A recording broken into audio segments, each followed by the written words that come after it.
어떻게 주신 시간인데 이 시간을 헛되이 보내지 말게 하여 주옵소서. 이 시간을 깨어 기도하게 하여 주시고 이 시간을 깨어 하나님의 시간을 살아내게 하여 주옵시고 하나님의 회복시킴을 알게 하여 주옵시고 깨닫게 하시고 눈으로 보게 하여 주시옵소서. 하나님이 변화시켜 주실 줄로 믿습니다. 그 어떤 상황도 하나님이 만지시면 바뀔 줄로 믿습니다. 그 어떤 사람도 하나님이 만지시면 바뀔 줄로 믿습니다. 그 어떤 것도 하나님이 만지시면 선한 것이 될 줄로 믿습니다. 그 어떤 것도 하나님이 만지시면 모든 것이 다 회복될 줄로 믿습니다. 그 하나님을 나는 믿습니다. 그 하나님을 나는 믿습니다. 그 하나님을 나는 믿고 기도합니다. 이 시간이 그러한 시간 되게 하여 주시고 하나님을 믿고 나아가는 이 시간이 참으로 복된 것을 우리의 삶으로 알게 하여 주시옵소서. 참 감사합니다. 고마우신 예수님 이름으로 기도드렸습니다. 아멘. 아멘. 시편 44편 말씀 같이 보는 말입니다. 시편 44편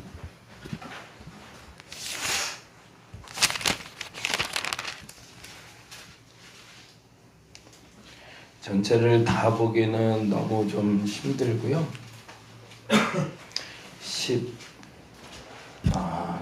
16절까지만 좀 볼까요? 16절까지만 16절까지 정확히는 17절까지 봤으면 좋겠는데 17절까지 1절에서 17절까지만 우리 같이 한 목소리를 읽고 역시 나눠서 다시 한번 읽도록 하겠습니다. 1절에서 17절까지 같이 한 목소리를 읽겠습니다. 하나님이여 주께서 우리 조상들의 날 곧 옛날에 행하신 일을 그들이 우리에게 주께서 주의 손으로 뭇 백성을 내쫓으시고 우리 조상들을 이 땅에 뿌리박게 하시매 주께서 다른 민족들은 고달프게 하시고 우리 조상들은 번성하게 하셨나이다. 그들이 자기 칼로 땅을 얻어 차지함이 아니요 자기의 팔이 그들의 구원함도 아니라 오직 주의 오른손과 주의 팔과 주의 얼굴의 빛으로 하셨으니 주께서 그들을 기뻐하신 까닭이니이다. 하나님이여 주는 나의 하나님이시니 야곱에게 구원을 베푸소서. 우리가 주를 의지하여 우리 대적을 누르고 우리를 치러 일어나는 자를 주의 이름으로 밟으리이다. 나는 내 활을 의지하지 아니할 것이라. 내 칼이 나를 구원하지 못하리이다. 오직 주께서 우리를 우리 구원들에게서 구원하시고 우리를 미워하는 자로 주치를 당하게 하셨나이다. 우리가 종일 하나님을 자랑하였나이다. 우리는 하나님의 이름에 영원히 감사하리이다. 그러나 이제는 주께서 우리를 버려 욕을 당하게 하시고 우리로 함께 나아가지 아니하시나이다. 주께서 우리를 대적들에게서 돌아서게 하시니 우리를 미워하는 자가 자기를 위하여 탈취하였나이다. 주께서 우리를 잡아먹힐 양처럼 그들에게 넘겨주시고 여러 민족 중에 우리를 흩으셨나이다. 주께서 주의 백성을 헐값으로 파시며 그들을 판값으로 이익을 얻지 못하셨나이다. 주께서 우리로 하여금 이웃에게 욕을 당하게 하시니 그들이 우리를 둘러싸고 조소하고 조롱하니이다. 주께서 우리를 뭇 백성 중에 이야기거리가 되게 하시며 민족 중에서 머리 흔듦으로 당하게 하셨나이다. 나의 능력이 종일 내 앞에 있으며 수치가 내 얼굴을 덮었으니 나를 비방하고 욕하는 소리 때문이요 나의 원수와 나의 복수자 때문이니이다. 이 모든 일이 우리에게 임하였으나 우리가 주를 잊지 아니하며 주의 언약을 어기지 아니하였나이다. 아멘. 아멘. 나눠서 읽으시면서 오늘 본문이 우리에게 주는 메시지를 여러분이 직접 들으셨으면 좋겠어요. 천천히 나눠서 보는데 제가 앞소절, 여러분이 뒷소절 읽도록 합니다. 하나님이여 주께서 우리 조상들의 날 곧 옛날에 행하신 일을 그들이 우리에게 일러주매 우리가 울고 들었나이다.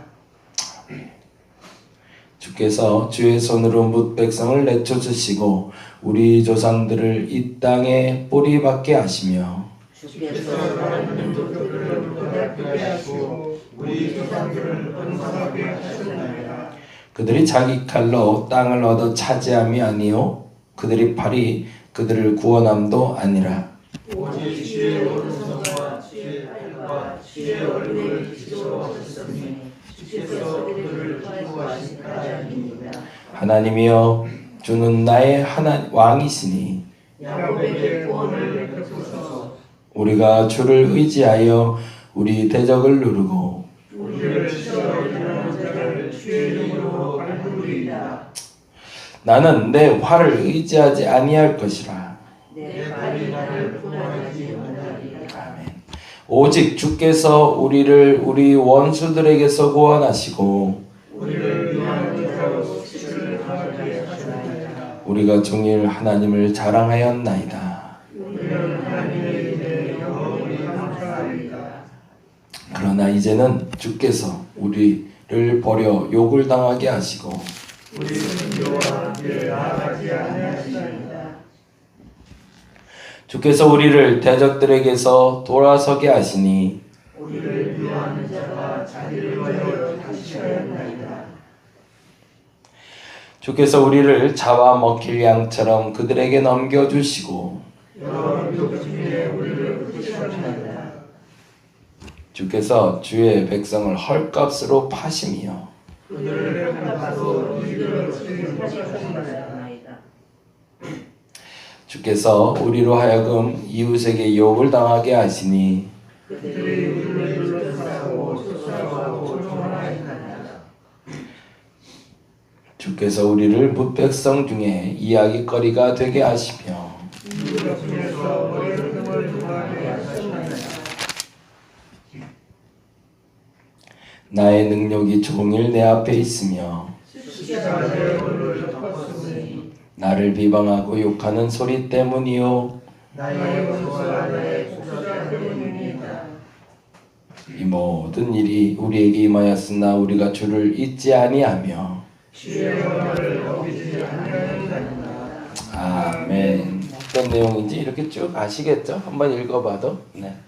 그 저자라고 보통 부르지 않고 성경은 기자라고 부른다고 말씀드렸어요. 왜냐하면 스스로 자신의 의지와 생각으로 성경을 쓴 게 아니라 하나님이 주시는 생각과 의지로 기록해가는 사람이다. 그래서 저자가 아니라 기자라고 부른다고 했고요. 그 부분은 조금 우리 계속 반복해서 말씀드리고, 그리고 시편에 고라자손의 마스길 인도자를 따라 부르는 노래라고 되어 있는 제 성경책은 녹색으로 되어 있는데 어떤 성경책은 빨간색으로 되어 있고 뭐 아마 그럴 것 같아요. 그런데 그 부분은 보통 성경의 원문엔 1절에 해당한다. 그러면 44편은 26절까지 되어 있으니 본래는 27절까지 되어 있다고 보면 좋을 것 같고요. 그리고 그 녹색 형태나 빨간색으로 그 앞에 써 있는 그 부분을 보면 그 시대가 언제인지 누가 그 시편을 기록했는지를 이렇게 알 수가 있겠죠. 고라자손의 마스길 인도자를 따라 부르는 노래라고 되어 있지만 실질적으로 고라자손은 찬양을 하는 찬양 인도자고, 그리고 이 상황에 대한 이해를 역사 해석학자들은 그렇게 얘기를 합니다. 히스기야 왕 때.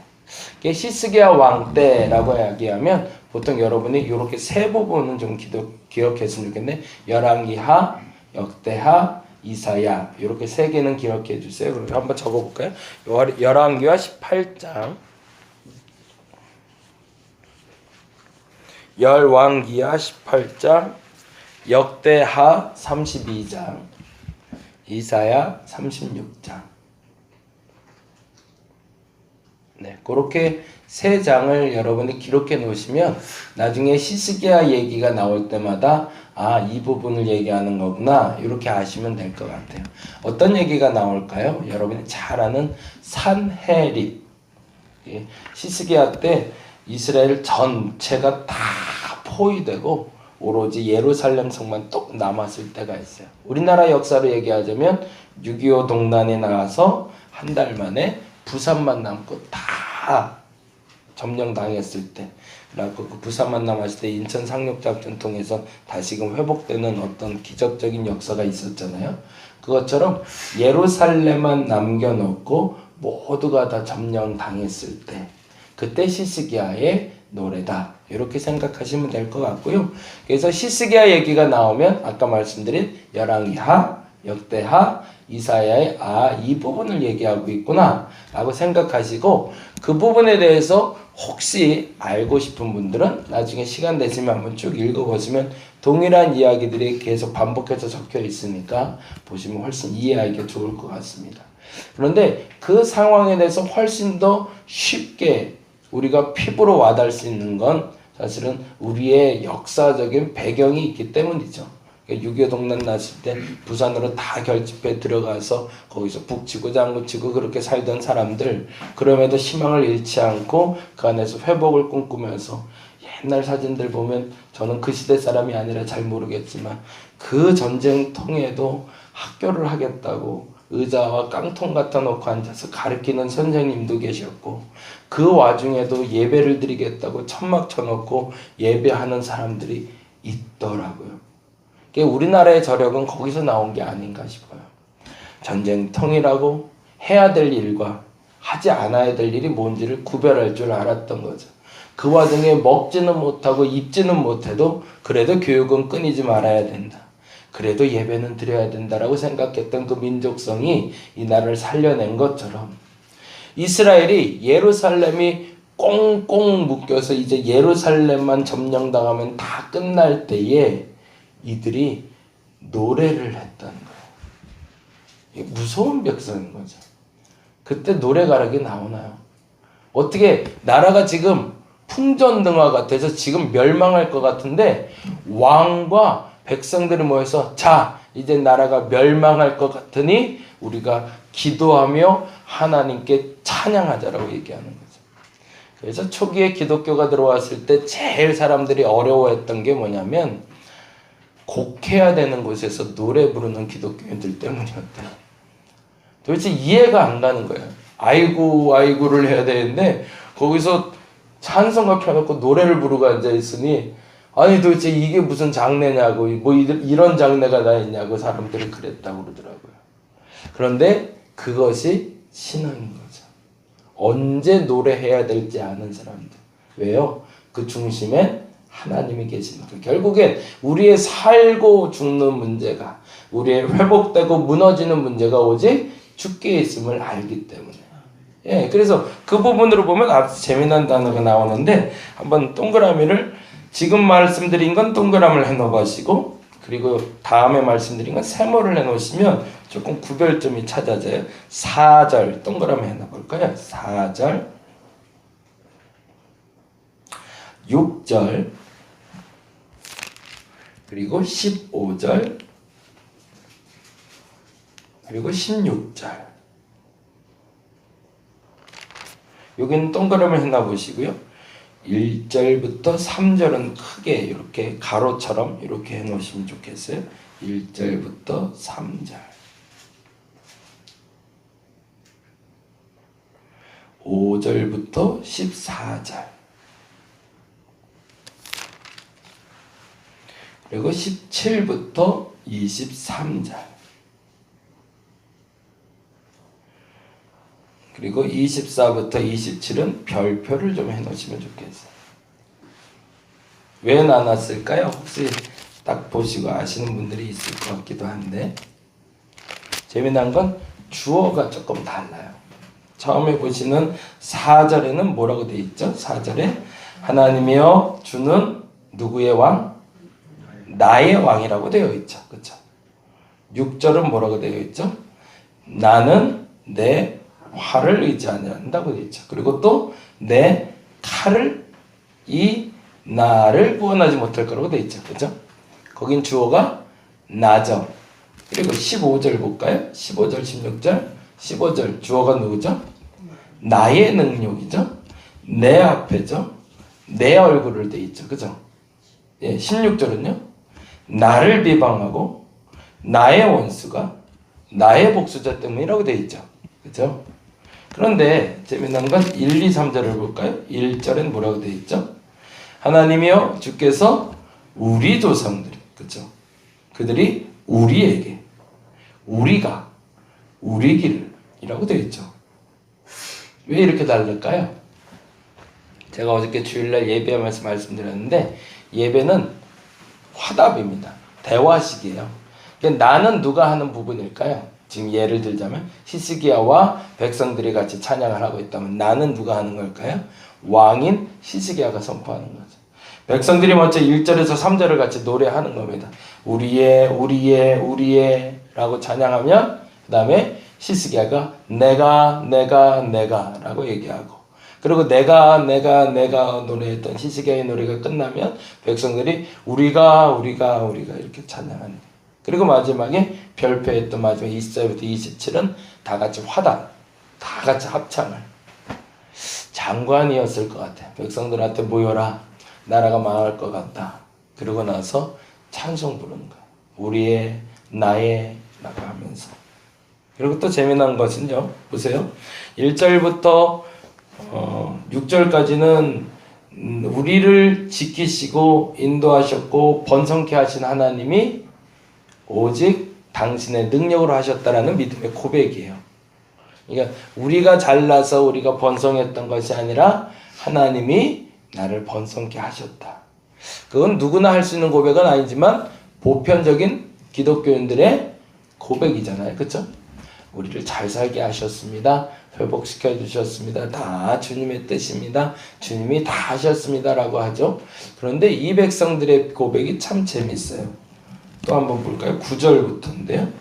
역시 한번 거기는 줄을 좀 쳐놓죠. 9절부터 잘 보세요. 9절부터 읽어봅니다. 그러나 이제는 누가요? 주께서, 거기다 줄을 좀 쳐놓죠. 이제 이 단어가 반복이 되실 거예요. 원래는 7절부터인데 조금 이제 시간이 너무 많이 가서 7절에도 오직 주께서도 동그란 줄을 좀 쳐놓으시고 9절에도 주께서. 근데 주께서 하신 일이 뭐죠? 우리를 버려 욕을 당하게 하셨대요. 10절에 또 뭐라고 돼 있죠? 주께서. 그 다음에 뭐라고 돼 있죠? 우리를 대적들에게서 돌아서게 하셨대요. 우리를 위하여 자기를 위하여 탈취하게 하셨대요. 누가요? 주께서. 11절에도 주께서 하신 일이 뭐래요? 우리를 잡아먹힐 양처럼 그들에게 넘겨주셨대요. 누가요? 주께서. 12절에는 또 주께서 뭐라고 되어 있죠? 그의 백성을 뭐래요? 이제는 헐값에 파셨대요. 그리고 판값으로 이익도 얻지 못하게 헐값으로 팔아버리셨대요. 그 다음에 13절에도 주께서, 14절에도 주께서. 무슨 얘기를 하고 있는 거죠? 나를 번성케 하신 님도 하나님이고 나를 망하게 하실 분도 하나님이고. 근데 그 고백은 뭘까요? 내가 무엇을 하든지 어디에 있든지 어떤 일을 당하든지 주님이 나의 주권자 되어주신다. 근데 이 고백이 어마어마하게 무서운 고백인 게 뭐냐면 그 어떤 순간에도 나는 하나님과 떨어지지 않았다는 고백인 거예요. 하나님이 나를 괴롭혔다, 나를 번성하게 하셨다가 중요한 게 아니라 내가 번성할 때도 나는 하나님과 떠나지 않았었고 내가 무너질 때도 나는 하나님과 결코 떨어진 적이 없다라는 믿음의 고백인 겁니다. 저와 여러분이 그 고백을 할 수 있기를 간절히 바랍니다. 언제 나는 하나님과 떨어질까요? 여러분이 어려울 때 하나님과 떨어지시나요? 여러분이 행복하면 하나님과 떨어지시나요? 이스라엘 백성들의 위대성은 거기에 있습니다. 그 어떤 순간에도 하나님을 원망하진 않아요. 그 어떤 순간에도 하나님과 떨어지는 것이 가장 무서운 죄인 걸 알고 있었던 겁니다. 그래서 사도 바울이 돌아설 때 하나님을 핍박하는 너라는 말을 들었을 때 회복이 됐던 거죠. 왜요? 그는 하나님과 붙어 있고 싶었기 때문에. 오늘 그 기도를 할 수 있기를 간절히 바랍니다. 원망할 만한 상황, 행복한 상황, 그 상황이 중요한 게 아닙니다. 그 상황을 주관하신 분이 하나님이시니 하나님 그 어떤 상황에도 하나님과 떨어지지 않게 해달라고. 내가 살아가는 이 시간을 값지게 살아갈 수 있는 유일한 방법은 하나님과 지금도 함께하는 것이라고, 그것을 믿음으로 고백하는 저와 여러분 되시기를 간절히 바랍니다. 기도하겠습니다. 결단코 하나님과 떨어지지 말게 하여 주옵소서. 그 어떤 상황에도 찬송 부를 수 있는 우리가 되게 하여 주옵소서. 번성케 하신 하나님께 찬양하게 하시고, 나를 고난 당하게 하신 하나님께 찬양하게 하시고, 그 어떤 상황에도 하나님 앞에선 떨어지지 않았다고, 나를 고난 당하게 하시는 분도 하나님이요, 나를 번성케 하시는 분도 하나님이요, 결코 나를 버리지 않는 분이 하나님이라 고백했던 오늘 시인의 고백처럼 우리도 그러한 고백을 드릴 수 있게 하여 주옵소서. 오늘 고난당하는 자가 있다면 하나님의 주권 안에서 고난당하게 하시고, 오늘 번성케 된 자가 있다면 하나님의 주권 안에 번성케 하여 주옵소서. 그래서 하나님이 진짜 원하시는 그 일을 이룰 수 있는 우리가 되게 하여 주시옵소서. 참 감사합니다. 고마우신 예수님 이름으로 기도드렸습니다. 아멘. 다 같이 기도하고 돌아가도록 하겠습니다.